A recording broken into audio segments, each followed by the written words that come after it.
मार्गदर्शन करणं आवश्यक आहे। पहिली गोष्ट म्हणजे विद्यार्थ्यांवरती ही वेळ ज्यांनी आणली त्या मोदीजींनी आणि अमित शहानी विद्यार्थ्यांची आणि विद्यार्थ्यांच्या कुटुंबियांची माफी मागितली पाहिजे।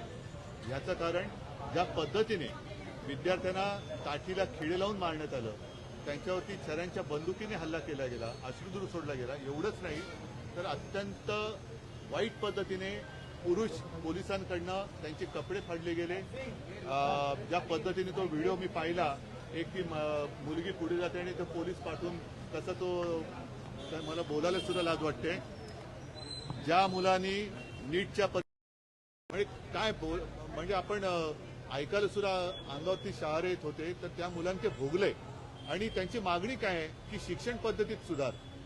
साधी मागणी होती, जे तुम्ही आत्ता करताय ते तुम्ही पहिल्या दिवशी त्यांच्याशी बोलून करू शकत होतात, पण तुम्हाला अतिरेक्यांशी बोलायला पाहिजे, पाकिस्तान्यांशी बोलायला काय वाटत नाही, पण आपल्याच देशाचे जे भाग्यविधाते आहेत त्यांना तुम्ही झुरळ म्हणताय, त्यांना तुम्ही भरकटलेले म्हणताय, काय पुढे देश चालणार कसं?